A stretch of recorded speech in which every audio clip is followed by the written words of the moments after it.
Number 1. Hiding behind a mask. You're saying all the right things, laughing at the right moments, but beneath the conversation there's a quiet ache, a sense that no one here truly knows the real you. Maybe you've learned to smooth over the complicated parts of yourself, to keep things easy. People respond well to that version. They like you, but they don't know you.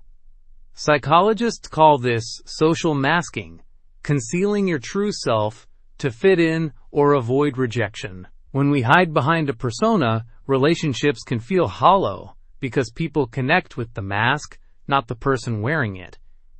You're not broken for wanting to be known.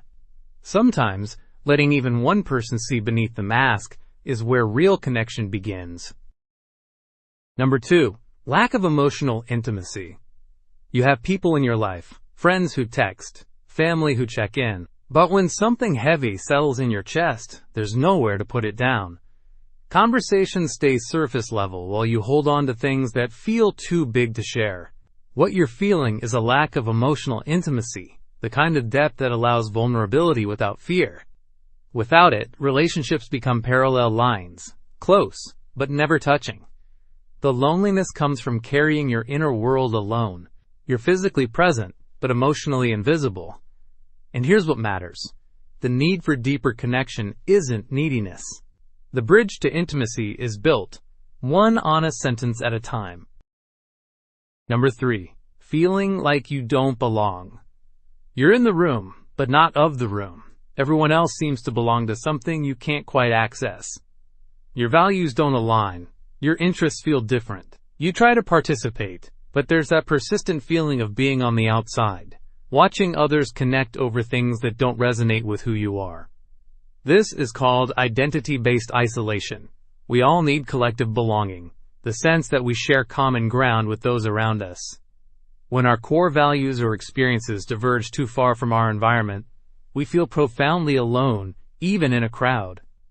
But remember, not belonging everywhere doesn't mean you don't belong anywhere. Sometimes, loneliness in the wrong spaces is your compass pointing you toward the right ones. Number 4. Depression or social anxiety.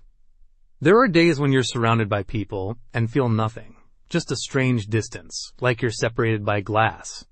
You want to connect, but something inside feels switched off. Or maybe you're hyper-aware of every word, convinced everyone notices how awkward you are. These can be signs of depression or social anxiety. Depression brings emotional numbness, making connection feel impossible. Social anxiety heightens self-consciousness, making you feel constantly judged or out of sync. Your loneliness might be rooted in mental health, a quiet signal that you need support to find your way back to yourself and to others. Number 5. Inability to reach out for support. You've always handled things alone. When you're struggling, you don't say anything. Not because people wouldn't help, but because asking feels impossible. This reflects maladaptive self-reliance, the belief that you must handle everything on your own. Self-sufficiency is valuable, but taken to an extreme, it becomes a wall that keeps others out, even when you need them most. You're isolating yourself while surrounded by potential connection, and the people around you have no way of knowing you need them. Letting others in isn't weakness, it's trust. Sometimes the bravest thing you can do is allow yourself to be held by those who've been waiting for permission to care for you.